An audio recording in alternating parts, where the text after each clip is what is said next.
हमारे बहुत सारे भाई बहन हैं जो सतलोक आश्रम मैनेजमेंट हरियाणा से संबंधित हैं।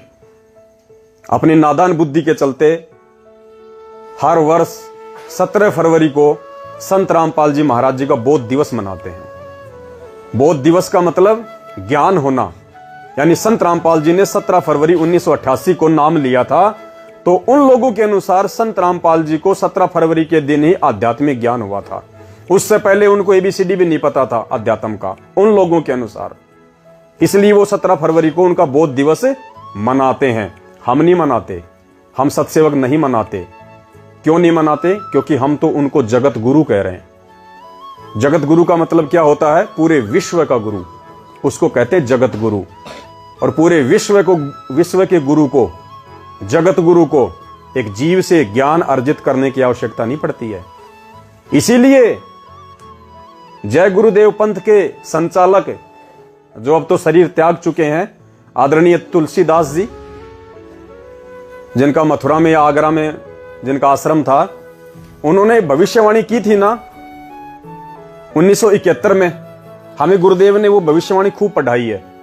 उसी की शाकाहारी पत्रिका नाम की पुस्तक से, कि आज वो महापुरुष जिसकी पूरी दुनिया को प्रतीक्षा है, आने वाले समय में उसको मानव इतिहास में इतना बड़ा समर्थन मिलेगा जो आज तक किसी को नहीं मिला।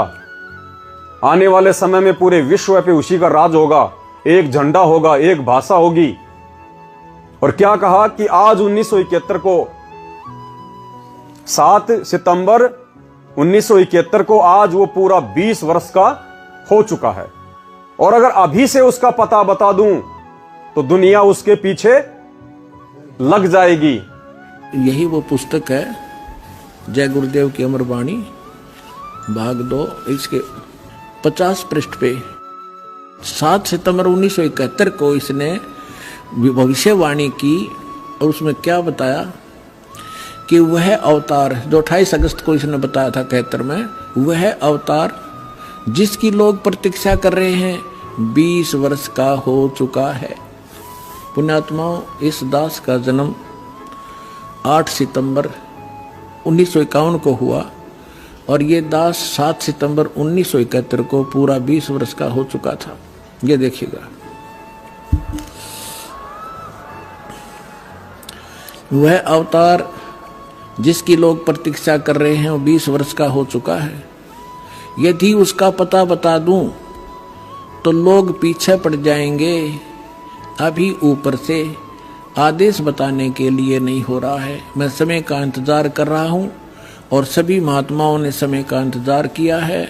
समय आते ही सबको सब कुछ मालूम हो जाएगा। ये 7 सितंबर 1971 को उसने वाणी भविष्यवाणी की। अब भाइयों, अपने सार निकालना है।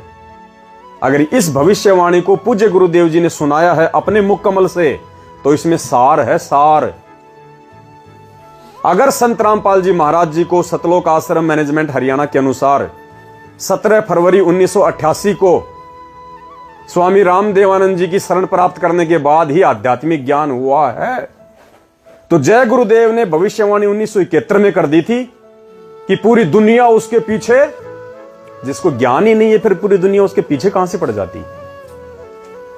वो कह रहा है अभी ऊपर से आदेश बताने का नहीं है, अगर बता दूं तो पूरी दुनिया उसके पीछे पड़ जाएगी। तो सोचिए, अगर संत रामपाल जी को सतलोक आश्रम मैनेजमेंट हरियाणा के अनुसार आध्यात्मिक ज्ञान ही 1988 में हुआ है 17 फरवरी के दिन, तो 1971 में, उससे लगभग 18 साल पहले, दुनिया किसके पीछे पड़ जाती?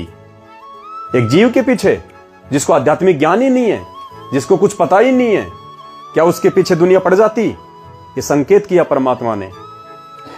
परमात्मा शुरू से ही परमात्मा होता है, आगे चल के परमात्मा नहीं बनता है। हम क्या पढ़ते हैं रोजाना नित्य नियम में? सतगुरु आदि अनादि है। सतगुरु आदि अनादि है, सतगुरु मध्य है मूल। सतगुरु को सिजदा करूं एक पलक नहीं। अब सतगुरु आदि अनादि है। आदि अनादि का मतलब क्या होता है?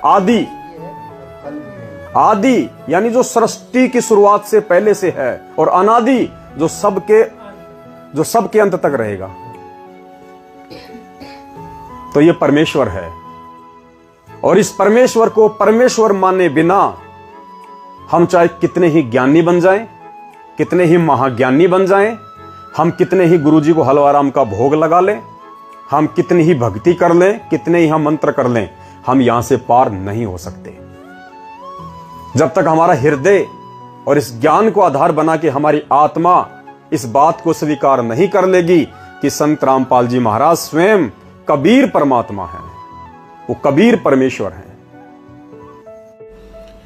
ये समझ लेना, हम नो मान लो कि इस दास के स्थान पर कबीर साहब बैठे हैं।